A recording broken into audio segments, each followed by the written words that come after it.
broadcasting live from the Business Radio X studios in Houston, Texas. It's time for Houston Business Radio.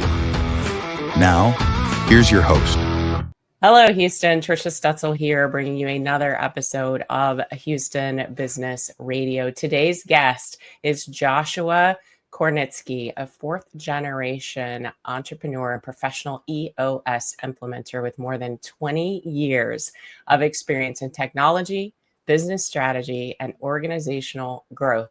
Joshua first experienced the power of EOS as a leader in 2015 when implementing the system brought clarity and growth to his own company. Since then, he's lived EOS as an owner, a leader, and now as a coach, helping leadership teams across the country align their vision, strengthen accountability, and execute with confidence. He also hosts a Business Radio X show. You guys have to listen to it, where he highlights business leaders making an impact in their communities. Joshua brings a unique lived perspective on how EOS transforms both companies and cultures. Joshua, welcome to the show. Thank you for having me, Trisha. It's really great to be here. I'm so excited. I can tell when I'm doing people's bios, they get a little uncomfortable. They're like, really? She's going to say all those great things about me? Yes, I am, because we don't do it for ourselves very often. It's true. It's true. Very excited to have you on today. So Joshua, tell us a little bit more about who you are. Wow. Well, thank you for the opportunity to talk about myself. I appreciate that. As you said, a fourth generation entrepreneur. I was born in the Northeast. My grandparents both owned new car dealerships. And just through the evolution of what that business was like, I ended up in the car business, but we as a family are no longer involved. And to go back to the great grandparents, that first generation of entrepreneurs, they were immigrants coming here and did what they needed to do in order to get started. And in those days, pretty much everybody had to be an entrepreneur in one way or another. I'm somewhat amused and pleased to tell you that my great grandmother was a bootlegger, making, I presume, bathtub gin. I'm not a gin guy, but if I could figure out how to make bourbon well at home, I might do that. But I was born into the automotive industry, and I'm forever grateful for that, because it allowed me to see every aspect of the good, the bad, and the ugly of working with businesses, working with people, and learning how to engage and interact. Because as the auto industry has in many regards created a negative impression of itself, not everybody is that way. And having grown up and being taught by my dad, who also had been in it since he was a teenager, I learned that there were two ways you could approach things. One was to hit a customer over the head hard and make a bunch of money, but never see them again. Or take good care of a customer, make a fair profit, treat them well, and you will see them over and over. And that was kind of my foundation in business, was understanding that. And when my dad passed, he was selling cars to the grandchildren of people that had bought cars from him initially. So it's a proven process, right? It's a strategy that works. Treat people well and they'll come back to you. Yeah, absolutely. That is an amazing story. Thank you for sharing that. And being a fourth generation entrepreneur is, I find, few and far between. We don't see as many people coming from that background, if you will. And I love the lessons that you've learned from that. So you've also worked across IT industries, software design, executive leadership. How does that play into where you've landed today and being in an owner or a coach in the EOS space? So thank you. It's a great question. The first thing that I'll tell you is that anything with technology, whatever I used to know, has a limited applicability today, but the skills remain the same. And the skills that I developed, because I was early in on technology when there weren't very many people able or capable or knowledgeable or more directly curious, that were able to step up and learn and help. So the biggest thing that I think technology brought into my life that carried forward to now is that curiosity, because I've learned over time the best way that I can offer any type of guidance or structure through EOS or through any other engagement is to understand first what it is that the individuals I'm dealing with are contending with. And it's all too easy to be prescriptive and to walk in the door and say, well, here's this system. Everybody needs to do what I say when I say, and it'll all work out. Number one, you're not going to succeed. Number two, they're not going to succeed. And number three, if you try to use the same recipe, you can't bake 17 different cakes. You're only going to end up with one, and it's probably not going to be a good one. My apologies. That's my mom ringing through on bypass. You know what? It's all good. And listen, we're all human here. And even before we started recording, we talked about how we both are caring for aging parents, and it happens, right? It's just part of what we do. It does.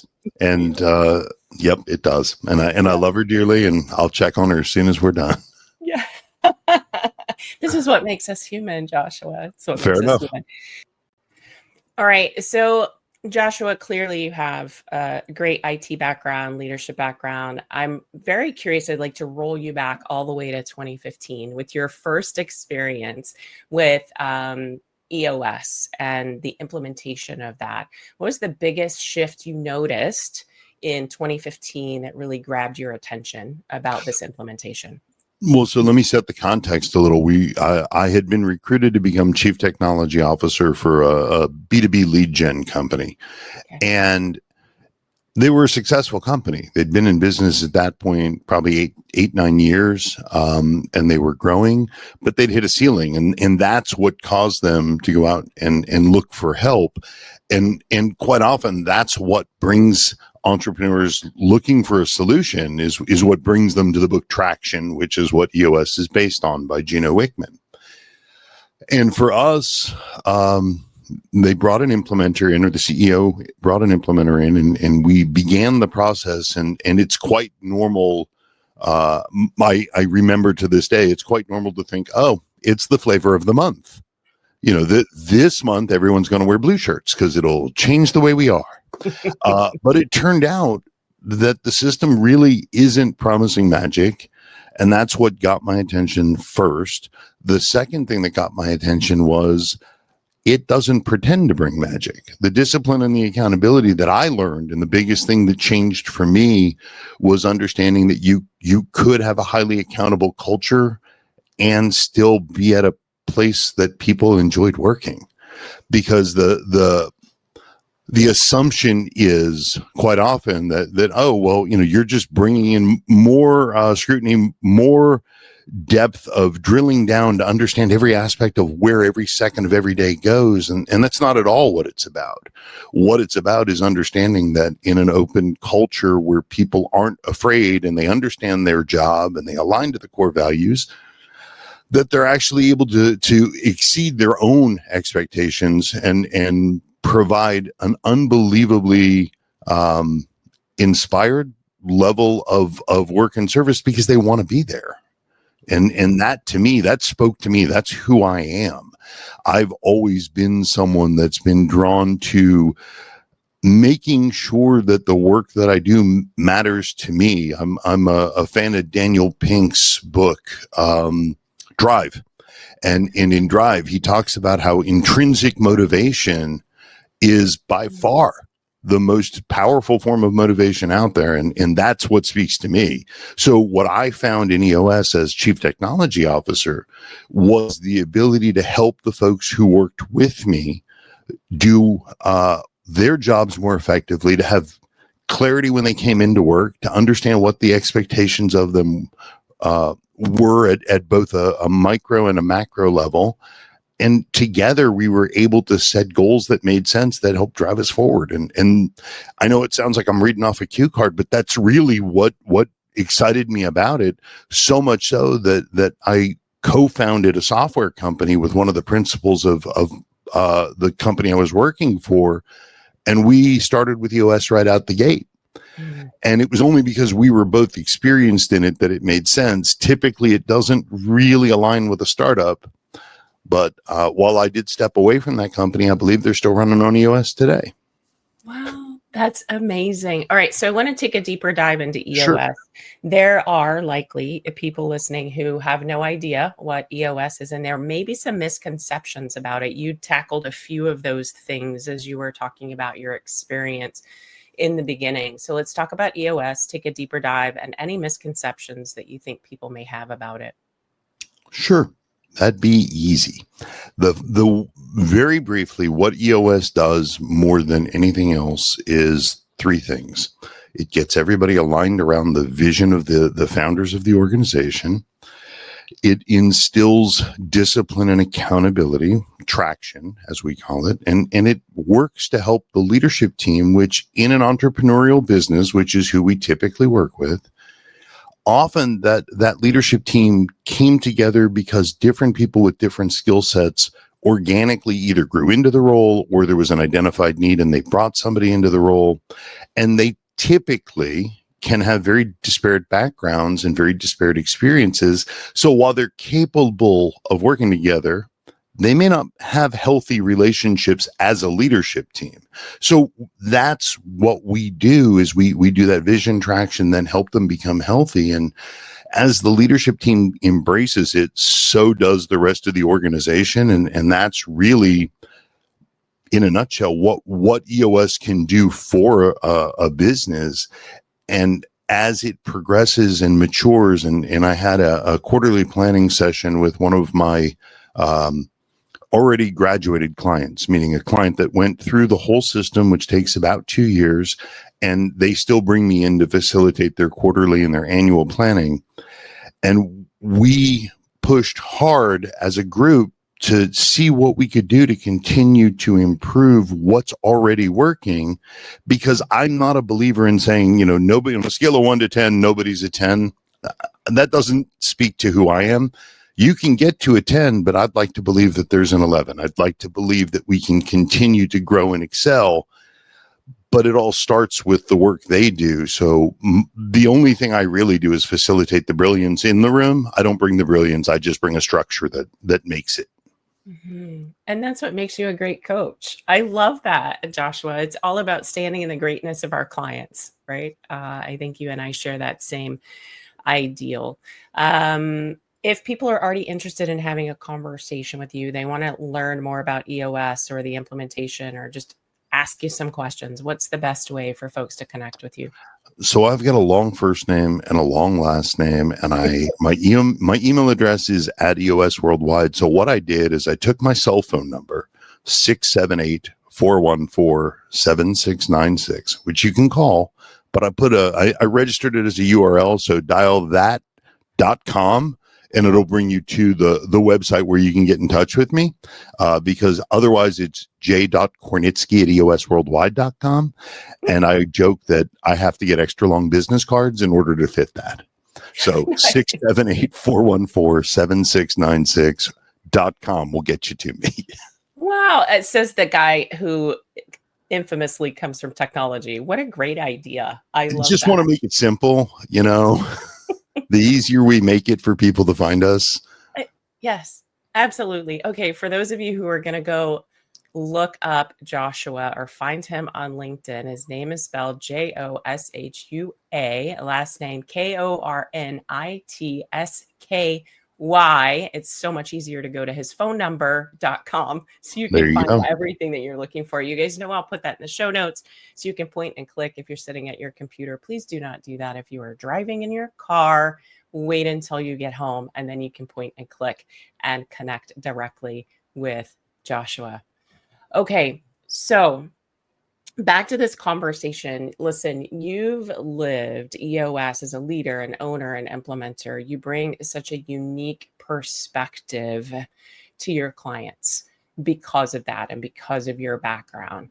So I'd really love to hear tactically how you really create this alignment, right? You talk a lot about culture in the business and the leaders embracing what's happening and then everyone follows. So give me some like tactical ways that that's happening as you're implementing this tool with your clients? So the way that we work with our clients, and I say we because there are 850 EOS implementers around the world, we all can determine where we help one another. I'm willing to travel, others aren't. I have clients that are fully virtual, and I mention that because the journey is the same regardless of whether it's virtual or in person. We start with a day called a focus day. Actually, back it up. We start with what's a 90-minute meeting, which is where the leadership team gets into a room with me or gets onto a Zoom call with me, and I give them a 10,000-foot overview. Because if you expect someone to be able to jump right into something transformational with no knowledge, you're going to be disappointed. Mm-hmm. So we give that 10,000-foot overview where I take them through at a very high level how EOS is designed, what it helps with, where it enables them to find areas to improve. And what is, as I mentioned earlier, what's really, really important is it as a system, and this is something we say internally, it's intended to be handrails, not handcuffs. So we want to take them through, the leadership team through the education process. If what they hear in the 90-minute meeting speaks to them, and I'm going to give you a 45-second overview, we explain to them the history of EOS. I talk to them to understand who they are and what their goals are.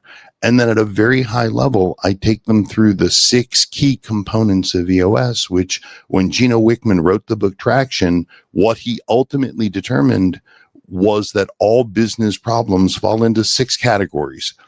Vision, having people aligned with where you're going. People, having the right people in the right seats. Data, using real hard data rather than aspirational accounting, as I call it. And when you've got that first half down, where you've got the right people in the right seats, you know where you're going and you're using real data, issues pop up pretty common, pretty clear. So we teach our clients how to identify and resolve those issues and make them go away forever.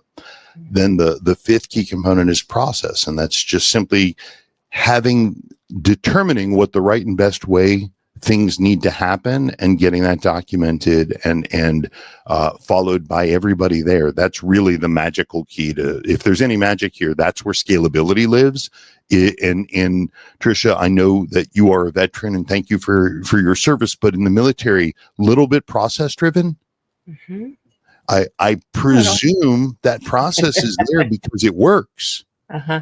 You know, and while it may be occasionally redundant, the best way to make sure that airplane takes off every time, the best way to make sure that that boat doesn't have an issue is to have a checklist and to make sure. So we work with them, but they control the pace. And then the last piece we do is we teach them about traction. We teach them about setting what we call rocks, which is a metaphor for a goal. And we teach them about having an established meeting pulse. And that's really the 90-minute meeting, and we take them through it. Once they find that it is the right path for them, we'll set up a focus day, and we spend 8 hours together with the leadership team. During that 8 hours, we teach them about hitting the ceiling and how to break through hitting the ceiling. And then we start with this remarkable document that is free to anybody that wants it at eosworldwide.com, or they can reach me and I'll share it with them. It's called the Vision Traction Organizer. It's 8 simple questions. What are your core values? What's your core focus? What are you best at? What's your 10-year or long-term target? What's your marketing strategy? Meaning, what do you say to people? Who are the people you want to talk to, and what is it you say to them? Then we set out a 3-year picture, a 1-year plan. We establish goals for the next 90 days, and then we keep a list of all of the other issues that are important, but that we're not going to deal with now, because there is a magic to getting those on paper. Because if you and I talk about something and we both agree that someone's got to walk the dog, but neither one of us write that down, the dog's going to be scratching at the door, or we're going to be cleaning up. And really, that's EOS at the highest level in a nutshell. There's other tools that we teach over those 2 years, But once we've gone through those first initial 3 days, which are spread apart because you got to have time to absorb it, you got to have time to understand it and try it on. Then I meet with my clients once a quarter and do a 2-day annual planning every year. And it just leaves them all of the time in the world to understand that the business has to keep going, to operate their business, to succeed in their business, but with a different structure and in most cases, a completely different type of accountability. That's it in the nutshell. Okay. Yeah, that's amazing. Now, I heard you say, I know people are already interested. They're like, oh, I need to talk to Joshua because this sounds right up my alley. But I heard you say earlier that this isn't necessarily meant for startups. So what type of client or, at what stage of business does EOS make the most sense for? And who do you find are I'll call them your best clients or your ideal clients for EOS? In a perfect world, EOS is designed and built for organizations between 10 and 250 employees. I personally have clients with less than 10. I don't currently, but in the past have had clients above 250, but that's the sweet spot. And the idea behind it is a startup has, and I've been part of 2 startups. A startup has one thing in common they all have is too many hats and not enough heads. And in that instance, I will tell you that EOS could stop that brilliance from shining by imposing a rule set on a business that's simply not mature yet. With regards to anything that's already struggling, while yes, EOS would help, we don't typically want to talk to folks who are struggling because adding additional work into what is already a stressful situation is really unlikely to benefit them because they're in the staying alive mode. So who we typically work with are clients that their business is doing well and they just can't seem to break through to get to that next level. And they find the book traction because they've tried everything. And if you think about the entrepreneurial mindset, these are folks who solve their own problems. So they're not accustomed to reaching for help. And when they finally have that moment where they go, I'm going to have to reach for somebody, that's when we can help them. Because if they're not ready, and I'll use the analogy that I use when I talk to people, if my lovely wife tells me, hey, you should lose a little weight, I'll nod and acknowledge her. If my doctor says you really should lose a little bit of weight, I'm going to pay attention, but I'm probably going to just, nod my head. But when I go to put on my jeans and they're a little tight, oh crap, looks like I need to lose a little weight. Okay. That's where we do the most effective work, because if someone or a leadership team or a leader doesn't feel like change is the only thing that's going to make the difference, there's not any amount of anything I can say that's going to change their universe until they're ready to embrace it. And that's the hardest part, because in that entrepreneurial mindset, I know it, I have it. Part of you feels like you've done something wrong if you need help. Yeah.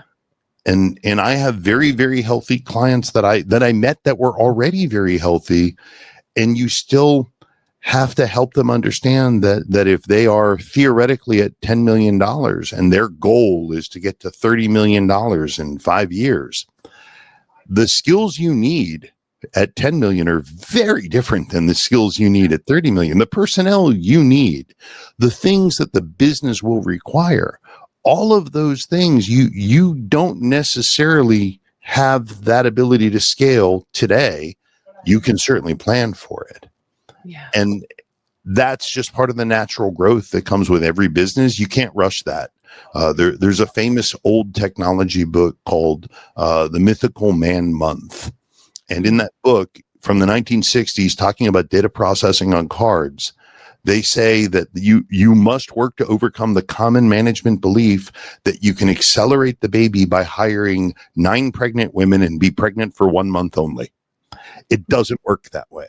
There isn't a shortcut, but there are best practices, and that's what we can help them with.